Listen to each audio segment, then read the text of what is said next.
Hi everybody, it's me Jill and welcome to Jill Informed.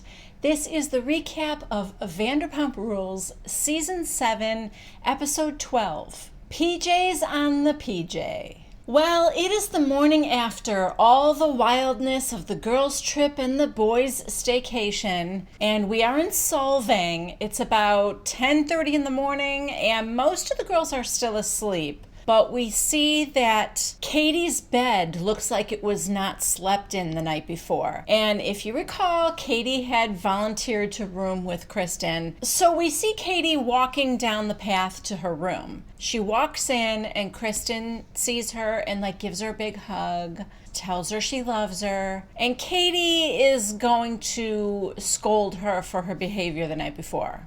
Because, I don't know, what did it really have to do with Katie? Why was Katie so butthurt about it when, for the most part, it was just that Kristen got too drunk? Either Kristen was upset because James was at the party, or Kristen was upset because things aren't going well with her and Carter. It doesn't matter. What does that have to do with you, Katie? I'm not feeling Katie this season. That's what's happening with me, I think. Side note, Katie is wearing a SUR uniform, and I was afraid they were not going to address that, but thankfully she explained it. I think it was because she ended up sleeping in Sheena's room, and she didn't have her clothes with her. So again, I'm not clear who brought the SUR uniform. I don't know why they had it on the trip, but that's all Katie had to put on. So Kristen was like, oh yeah, I was wondering why you were wearing that. Anyway, Kristen said to Katie, listen, I've got to get over this because obviously James isn't going anywhere, so it's not good for me to be dwelling on this. And she said, I'm the only one that is feeling this way. And Katie goes, no, Kristen, you're not the only one that's feeling this way. You're just the only one that's acting this way. Which is true. But Katie doesn't really think that it's about James anyway. She thinks it's about Carter. Then we cut over to the Mondrian, and the guys are just waking up. Jax is moaning and groaning, and oh God. He said, I cannot drink like I used to when I was younger. Schwartz actually seems fine, which is surprising. And he asks, do you want to go by the pool? And Jax is like, yeah, I do, but oh my God, my head is killing me. And anyway, it was kind of funny. And Sandoval, I think, was still sleeping. Schwartz said something like, I think Peter hooked up with that girl last night. Good for him. And Jax said, I'm really uncomfortable that those girls were here last night. And Schwartz is like, why? We didn't bring them back to the room. Schwartz has no guilt feelings whatsoever. And he said to Jax, don't you just feel good that, we've got somebody that we're in love with? And we don't have to worry about all that anymore. It doesn't even matter. Jax goes, of course. I don't want to be put in situations like that. Okay. I just don't think it should have bothered him that much. You're an adult. Do you have no self-control? Back over to the ladies in Solvang, and they are now headed to a winery/ranch where they're going to spend the afternoon at a wine tasting. And, here's the thing that gets me. Lala arranged this whole trip for her friends, but she's not drinking because, quote, Randall thinks when I drink, it's just a horrible combination. So why the trip to a winery? I think the real tragedy here is that you and your friends can't have fun without alcohol. It's the same with the guys in their staycation. Basically, all they were doing was racing each other to get alcohol poisoning. That just does not seem fun to me at all. I have always told my daughter, nothing good happens after tipsy. Tipsy's fun. Maybe you're less anxious. You allow yourself to just have fun and be silly. That's great. But beyond tipsy, you're not having more fun. Beyond tipsy, you're having less fun because now maybe you're nauseous and maybe you feel out of control. I mean, that's not fun. I just don't get how much they drink. Now at this winery, Lala has to sniff everybody's drink. Oh, that smells good. That seems like a red flag to me. So far, James, Lala, Kristen, probably Schwartz, all have a very unhealthy relationship with alcohol. And I'm sure there's more. Jax maybe, Tequila Katie, let's not forget her. So, I don't know. I think they need a new hobby. So like I said, all the girls are at this winery, and Brittany's not drinking either because she thinks she drank too much the night before and she was sick all night. So yeah, see what I mean? That's not fun. And then Sheena said, "Oh my God, you guys, it's so pretty here. Look around us." And I'm sure it is beautiful. But Bravo shows us like a couple of little metal tables and chairs in a cornhole game. I don't know. It looks like it could be anybody's backyard. Like I said, I'm sure the grounds were gorgeous, but I was like, ooh, majestic. Cornhole. So actually, most of the girls go to play cornhole, and Kristen and Stassi stay back at the table and drink more wine. Exactly what Kristen needs after the night before. So Stassi brings up Kristen's behavior, and she's like, I know, it just, that whole thing with James. And Stassi's like, it's not James. What's going on with you and Carter? And Kristen's like, no, it was. Listen, is there a problem with me and Carter? Yes, for sure. But last night was about James. The two don't have anything to do with each other. So Stassi's not buying it. And then things get very poignant when Stassi tells her, you don't have to be with somebody who treats you like that. Kristen said it's just that like Carter is always screaming at her about stuff every day. And Stassi said, you don't have to be with somebody that screams at you every day or ever. And I was just like you. I thought the same thing. I thought I didn't deserve better. And now I am in a relationship where I understand that you can be with somebody who just loves you and wants to build you up and protect you. And she's like, you deserve that, Kristen. And they're both in tears. And like, I do not understand this strange feeling that I'm having toward Kristen. I think it's empathy. I'm just getting used to the fact that I'm having these feelings toward James. So for me to now be feeling the same compassion toward Kristen, I don't know what to do with myself. Next, we are at Tom Tom, and Lisa is having a meeting with the Toms.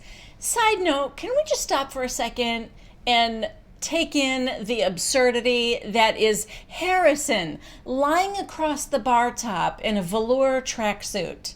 It is so bizarre and unsanitary, I'm thinking. I don't know, probably not. I doubt Harrison's paws have ever touched the ground, so he's probably cleaner than most humans.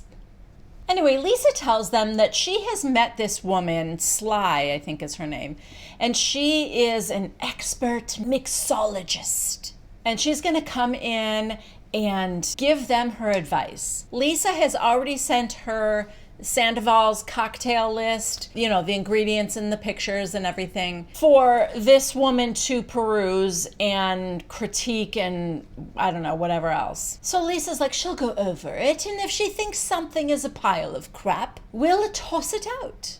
The Toms are like, okay. To the confession cam, Sandoval's like, Tom and I have invested $100,000 in this business, and we have been working on those cocktails for months and months. And now she brings in somebody else? At what point does Tom and Tom get to contribute to Tom Tom? So he's not happy, and Lisa tells him, well, you're not a mixologist. Okay, what is that even? Like, is that something you have to get a degree for? I mean, maybe it is, but I think the main thing is what she knows that the Toms don't is the cost utilization and how long it takes to make a drink versus something else, ingredients, cheaper ingredients to use, different ingredients, stuff like that. So I think that's where she'll be helpful. Back in Solvang, the girls go to the ranch now, and they're going to go horseback riding, except it's only Ariana and Lala who do the horseback riding. And that's only for a short time too. And then after that, we like abruptly switch gears again, and Stassi and Lala are talking now, and Lala is reduced to tears. I guess she's missing her dad a lot, and honestly, I kind of forgot that this whole trip was like to thank the girls for the support they gave her when her dad died. So I guess it was not that long ago, but she's missing her dad a lot. Next we see Jax and the Toms, and they are at the Phoenix. Sandoval's like, okay, what do you guys want to drink? And Jax is like, I'm not drinking. Not even Schwartz was drinking. Sandoval, I don't think he ever seems out of control drunk. I mean, I think I've seen him drunk before. Of any of the guys, I feel like Sandoval can handle it the best. Anyway, he gets drinks anyway, and Jack's like, I told you I'm not drinking. He goes, you don't have to drink it, but of course it's sitting there. I don't know if he drank it or not, but I actually don't think so, because Jax was not feeling good. I think that's the whole thing. It's not like he's trying not to drink. It's that he was still hungover and he felt like crap that morning. So they get into a conversation about having their drinks on the menu at Tom Tom. And Jax is asking a lot of questions. Sandoval's like, yeah, well, we're having Sly is coming in. Jax goes, so that guy's going to make all the drinks? And Sandoval's like, it's a woman. And Schwartz is like, no, it's going to be a collaborative effort. And Jax goes, yes, 95% her and 5% you guys. Which I was thinking, probably. So Schwartz says, it doesn't matter. We just want what's best for the bar. To the confession cam, Jack said, it's kind of a slap in the face to the Toms. It's like taking away the one way that they could actually contribute. And well, because they're good at it. Anyway, so Sandoval says, if none of my drinks make it onto the menu, I don't know if I can still be a part of this. And Tom Schwartz looks at him like, are you kidding? To the confession cam, Schwartz said, I don't know what I would do if Tom actually backed out of Tom Tom. I never even thought about that. Like, would they still want just me? Would I even want to still do it without Tom? Without Tom, there is no Tom Tom. I don't know if I want to go forward with just Tom. It's just your names anyway. It's not a big deal. Cutting over to the girls, we are back on the PJ. And Stassi is wearing her pajamas. Hence the name of this episode, PJs on the PJ. Again, this is such a tiny plane. I do not envy that. I've been on kind of small planes before. Oh, I don't like it. It's scary. I'll tell you what I do envy. Not having to get to the airport 2 hours before your flight. Not having to go through TSA, not having to deal with other people, somebody's kid with their feet in the back of your seat, all that fun stuff. Okay, next, and this is hilarious. We are at SUR. The chyron at the bottom of the screen says 96 minutes later.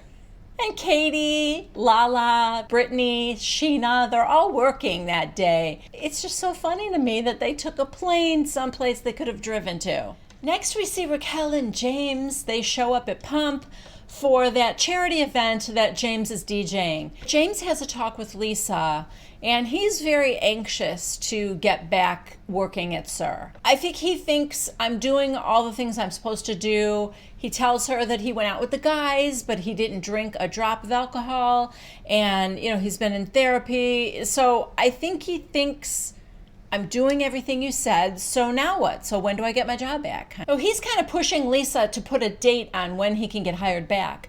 And Lisa basically told him, I'm not going to put a time on it. You still have a lot more work to do. And he's like, what? And she said, your whole life, James. So to the confession cam, James said, what have I got to do? Put a tattoo of Lisa on my chest with a halo over Lisa and having it say, I'm so sorry, I'll never drink again. And then he says, what does she want me to do? Go steal a cross from a church, bring it into SUR, and say 14 Hail Lisas? I've said it before, James's confessionals are very entertaining. But are we glossing over the part where he thinks that Lisa would want him to steal a cross from a church? Steal it?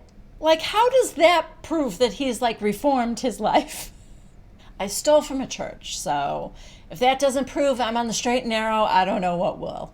Anyway, in Lisa's confessional, she realizes that James is just doing what he needs to do to get his job back. He's not doing it so that he can grow as a person or learn a life lesson or because he thinks that alcohol's not good for him. It's just like he's just ticking off all the things he needs to do to get his job back. And that's all he cares about. And it is. She ends up telling him that he might not necessarily come back at all. So even though Brittany, Sheena, Lala, and Katie all managed to get their butts to work, Stassi can barely function. She's at home in her PJs with sunglasses on and she's laying on the couch. And then Beau comes over and he's like, hey. And he goes, look at you. You're like a drunk blonde Ray Charles right now. Anyways, they've been invited to Christina Kelly's barbecue in Santa Monica, I guess the next day. Yeah. Now we're at Katie and Schwartz's apartment. Schwartz is trying to figure out what he's going to wear to the meeting at Tom Tom with Lisa and the mixologist. He's talking about how he doesn't really care if his drinks get on the menu or not. He just wants Tom Tom to be successful. And by the way, I understand that too, because you are an investor in the business and you want the business to thrive, and that means more money in your pocket. So it's not like I don't understand Schwartz's point of view, but to me it just seemed like Schwartz had less invested in the creation of the cocktails, probably, than Sandoval, you know? I think to Sandoval, those cocktails are his babies, and it's more of a pride thing for Sandoval, maybe. Anyway, Katie kind of talks him into saying, hey, you should at least get one of your drinks on there because you guys work so hard on that. So Lisa Vanderpump has already said she loves their cocktails. So if they don't make it onto the menu, it's going to be for things like it costs too much to make, or it takes too long to make, or it's too complicated for all the bartenders to do. Something like that. It isn't going to be because they're bag cocktails. You know, so I don't think their egos should be so wrapped up in the final decision here. Next, we are at Christina Kelly's house in Santa Monica at the barbecue party, and Peter's there. Stassi and Beau show up. Sheena, Katie, Schwartz and Sandoval are at the Tom Tom meeting, so Ariana's there, Lala, pretty much everybody, I think. And Kristen and Carter get out of the car, and they're walking up to the party, and clearly those two are like in the middle of a big fight, which, you know, that's always so fun for your friends at a party, isn't it? When you show up and you can tell that a couple's been fighting in the car. Anyway, to the confession cam, Kristen said, Stassi and I had a conversation in Solvang, and what she said about Carter was unkind and it was intrusive, but she wasn't wrong. So you see Carter kind of trying, like he tells her he loves her and he tried to kiss her, and she's like, let's go in the house. So they go inside Christina's house, sit down on her couch to have a big discussion. Couldn't have done that at home, guys. Anyway, Kristen starts off and she's like, you bark at me, you raise your voice, you cuss. Carter's like, well, when you come home, you basically go off on me for about 30 minutes about what happened that day. And she said, well, yeah, I do. You're my boyfriend. When I have a bad day, I should be able to tell you about it. And he said, well, you have a lot of bad days. And she's like, yeah, I guess I do. And then Kristen says that Carter is a photographer's assistant, and when he's not working, she's paying for everything, I guess. That kind of ends when she's like, all right, I've had enough, and let's just talk about it at home. Yeah, that's what I said you should have done in the first place, but okay. So now we're out in the backyard, and Lala says to a couple of the girls, so I think I'm going to have a little bit of wine. And they're shocked. Sheena, Katie, they're like, you took us on a girls' trip to a winery and didn't have a single drop. And now you're going to drink? Now we cut over to Tom Tom, and the mixologist is there, Sly, and Pandora and her husband are there, and Lisa and the Toms. It starts off with the mixologist creating these different drinks. And, you know, she knows her stuff because that Madame Butterfly, that like lavender looking drink was beautiful. That was gorgeous. All these just really fancy cocktails. But the Toms, of course, are a nervous wreck. And Sandoval said to the confession cam, he goes, after like her presenting all these drinks, I thought to myself, for sure, our drinks aren't going to make it on the menu. Finally, Lisa said, I gave you a list of their drinks. Why don't you tell them, Sly, what you thought of them? Then there's a long pause. We may have even gone to a commercial break. I don't remember. But finally, she's like, yeah, these are great. And 10 of their drinks are going to be on the menu. So they're super excited. Sandoval goes, wow, I didn't even think one of our drinks would make it on there. Anyway, I guess what she did was she tweaked them very slightly. Not all of them, I don't think. Some of them, some she said were perfect. And side note, I think Sandoval said a lot of those drink ideas came from Schwartz. So maybe I'm not giving him enough credit. Back at the barbecue, now Lala grabs Katie and Brittany, and she's like, can you guys come inside? They sit down on the infamous couch. I don't know if that's where Bravo had set up their cameras and they told everybody to have their intimate discussions right here in the middle of the party, but that's where Lala goes, and she's got Katie and Brittany on either side of her, and she's getting very emotional, and she said, I need my girls here. And Katie was one of them? I think that's an odd choice. Katie doesn't come across as like warm and fuzzy. Brittany, I get. Brittany's practically crying with you. I don't know. I mean, Katie was fine, but she doesn't exude warmth.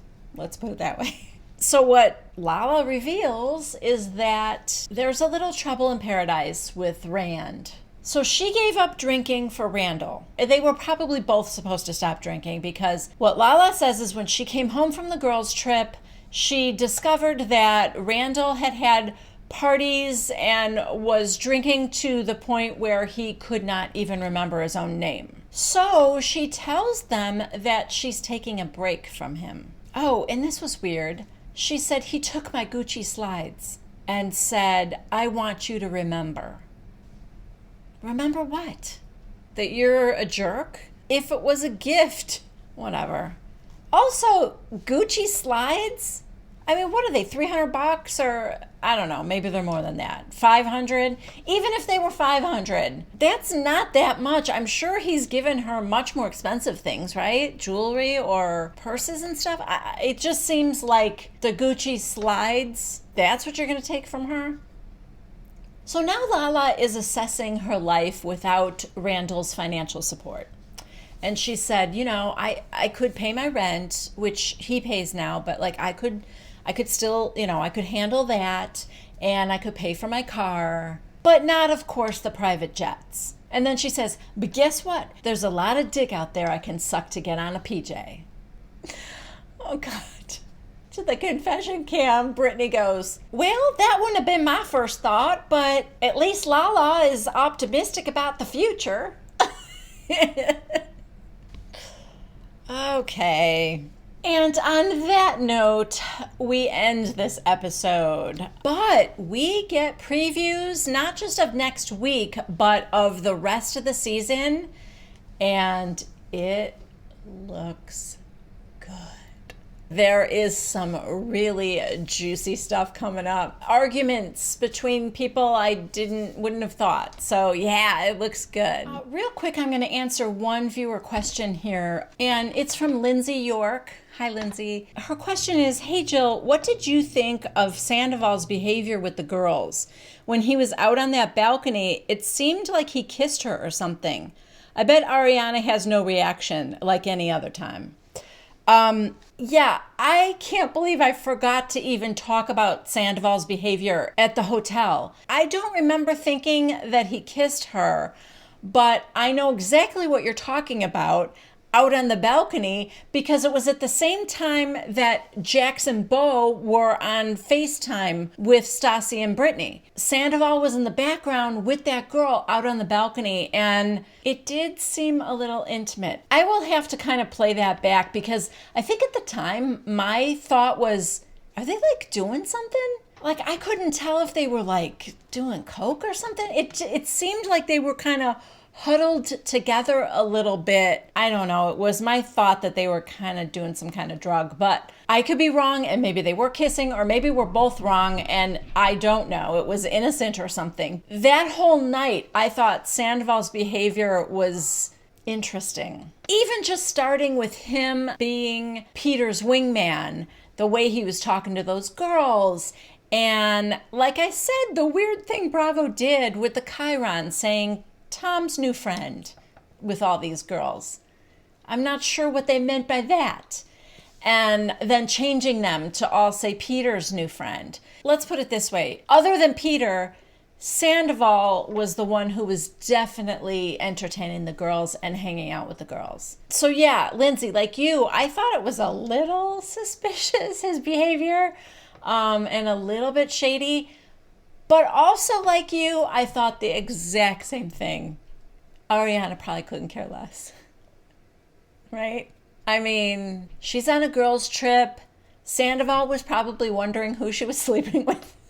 And maybe Tom and Ariana have some kind of arrangement. I don't know. But I definitely remember thinking if Schwartz, Jax, or Bo were entertaining the girls the way Sandoval was, that those girls would have gone ballistic. Yeah, I don't know. But why don't you guys let me know what you think in the comments? Do you think something was going on with Sandoval and one of those girls? I don't know. All right, that is it for me this week. Thank you guys so much for watching. Please subscribe to Jill Informed if you haven't already. Please give this video a thumbs up if you liked it. Don't forget to leave a comment down below. I love to hear from you guys. All right, I will see you next Monday at 1 p.m. Central Time for the next recap of Vanderpump Rules. Bye-bye.